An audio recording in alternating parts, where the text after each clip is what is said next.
This is my instant post-match reaction to the Nottingham Forest 1, Tottenham Hotspur 0 game at the City Ground. And I have to say, if you were going to guess before the game how this would go, Nuno Espirito Santo against Ange Postecoglou, you would have guessed it went exactly how it went. Nuno Espirito Santo set up his team to have all 11 men behind the ball whenever Tottenham had it, in a narrow, within their 18-yard box formation, and say to Tottenham Hotspur, go on then, with your lack of creativity, your unwillingness to get crosses in the box unless you get to the byline, and one-paced nature, we think we'll keep a clean sheet against you, and we don't think that you will be able to keep a clean sheet against us. And that is exactly what happened. It was just exactly how you'd expect it. Tottenham managed to concede a goal in the first half from a transition, as Forest were, especially in the first half, dangerous on the transitions all afternoon. Especially the first half, but just had so much space in central midfield. And Tottenham they made a couple of chances through the game, and I'll get into that, but they never looked like they deserved anything from this performance. Nothing. And I've been doing the watch along on Chris Cowlin's channel, and you've got to say, a lot of the people in the comments, and I'm sure you're feeling this at home, and if you are, just get more in the comments, guys. They are starting to lose patience with Ange Postecoglou. And I feel for Ange because he's got all those injuries, and as a result, we're not creative enough. But the truth is, I've heard it today in the comment section, Tottenham have been this poor in the entire calendar year of 2023, and we're coming to the end of 2023 now, and our next two games are Newcastle at home and Wolves at home, and they are teams who will try and play narrow and hit us on the break, just like Forest did today. And what is to say that we're not going to lose those two games as well? And I think if he does, he will lose his job. If he doesn't lose his job before then, that is. I will go into what happened in that game. In the first minute, Spurs, as ever actually, Tottenham starting the game well, but don't make the most of their chances. Not clinical enough. Kulusevski should have had a shot from 18 yards out in the first minute of the game, right on the edge of the box. It's a really good chance because there's no defender blocking him, but instead he tries to slip a paradise through ball to Sonny. It doesn't work. Goes straight through to the keeper. 4th minute, Spurs on the break. Kulusevski found Son, who tried to shoot, and possibly one of our greatest chances of the game. Sonny tried to shoot as he's cutting in from the left side, but instead, what he should have done is slipped in Brennan Johnson, who was in the inside right position, and I think would have scored, but he tried to shoot and takes an appalling shot, and that was the first of many terrible decisions that Son Heung-min made today. He was poor. 7th minute, Brennan Johnson cleared out with a scissor tackle, I think by Elliot Anderson. He was down injured for a bit, should have been a booking against Anderson, but wasn't. And Anderson did get booked later on, so that's something that, again, went against Spurs. Yates was booked in the 9th minute for a foul on Son. Hudson-Odoi had a great chance for Forest in the 10th minute. He cut in from the left after Gray lost the ball up the pitch and just hit it over the bar. Lucky for Spurs that we didn't concede in that 10th minute. 16th minute, some good play by Tottenham down the right. Beautiful flick round the corner from Brennan Johnson to Deki Kulusevski, but the chance came to nothing. Hudson-Odoi free again down the left in the 20th minute. Nearly found Chris Wood with a cross, but it went over his head. I wrote another note there in the 20th minute. Sonny has not started well, continuously out-muscled in the box. Good play from Spurs in the 23rd minute around the Forest box, but Forest comfortable all afternoon, just keeping us at arm's length outside the box. So easy for them. 25th minute, good football from Spurs led to a Johnson shot across into the bottom left-hand corner, which was well saved from Sells. One of the best chances we had in the game. In fact, the two best chances we had in the game both fell to Brennan Johnson. But Sells made a good save. The rebound didn't quite fall to Solanke, but then straight away, in keeping with that game, Elanga broke forward.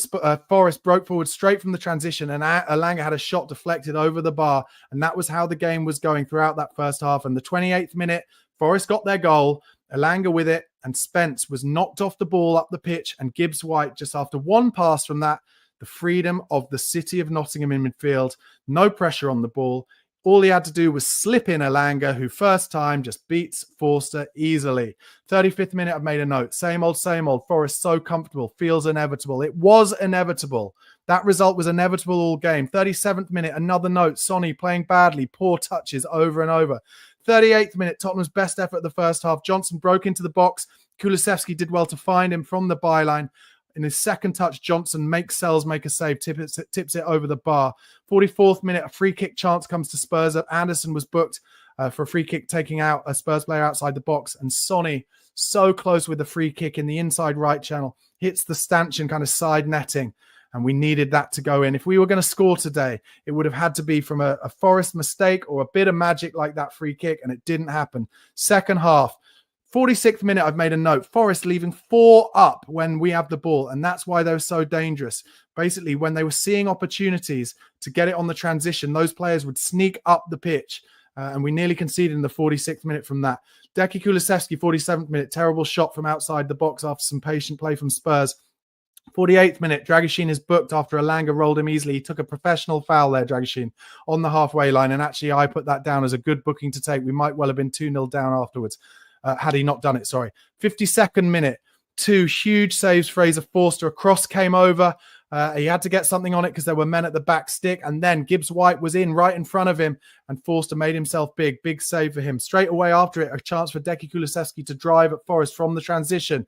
But it was too slow. And I would say that was the case all day. Due to a mixture of fatigue and us not having any blistering pace in our team, when we had transition opportunities, unlike Nottingham Forest, we could not do anything quick enough to cause them any trouble.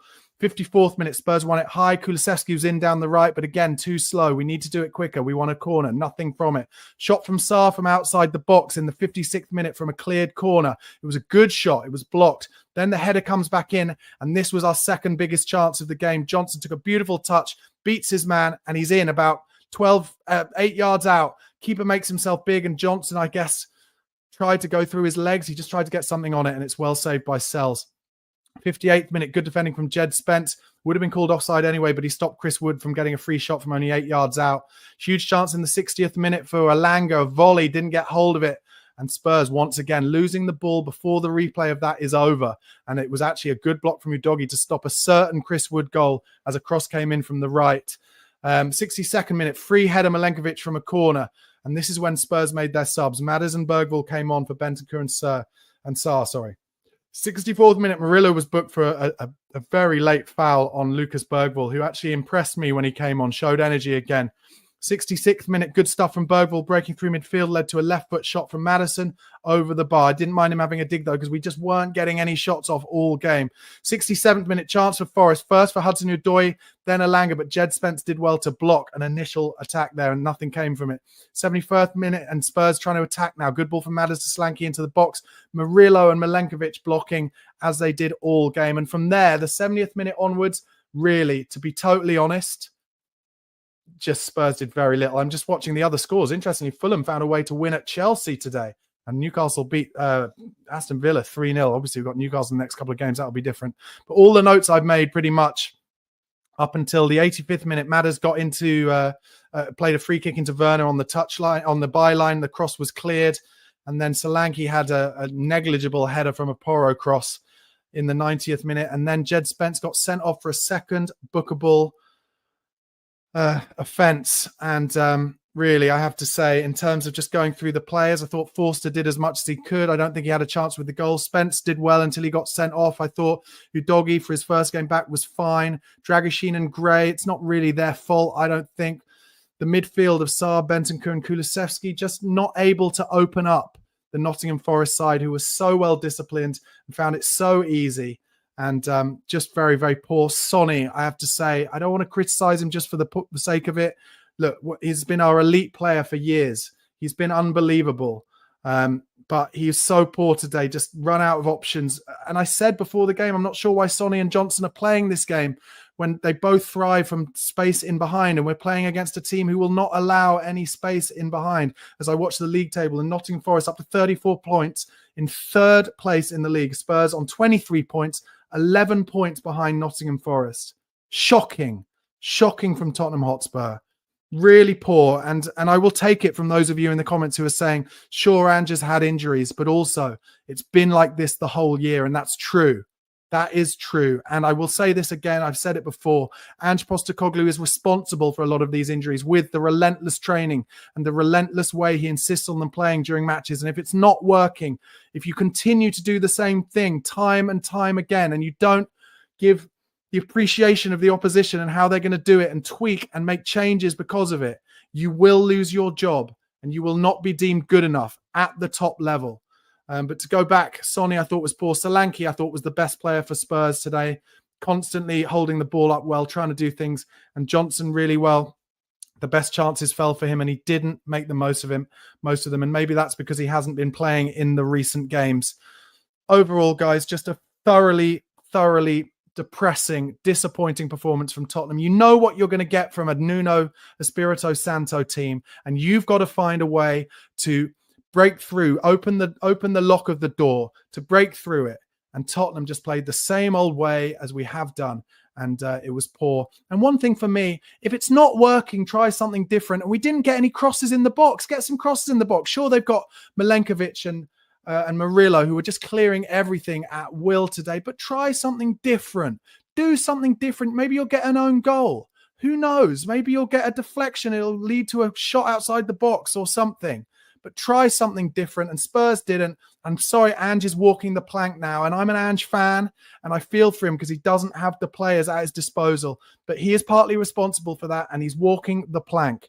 And you've got to say that you would think Johan Lange and Scott Munn are looking at other options now, at replacement possibilities. And you'd be looking at Iraola, and you'd be looking at Thomas Frank, and you'd be thinking if there's a way of getting them out of their clubs, just how like Man United got their manager out of Sporting Lisbon mid-season, then maybe it's something to think about. But I'm an Ange supporter. I don't want it to be as simple as he gets sacked. We do need to give him the season. We're in the cup competitions. And for a long time now, Spurs fans have said, I want a season where we don't care about the league. What's the point in getting in the Champions League over and over again if you don't win anything? And to win something, well, we're in those cup competitions still.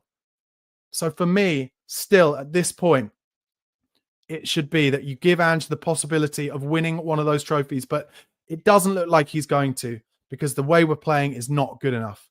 Okay, guys, that has been my instant post-match reaction. Please do give this video a like and press subscribe if you haven't already.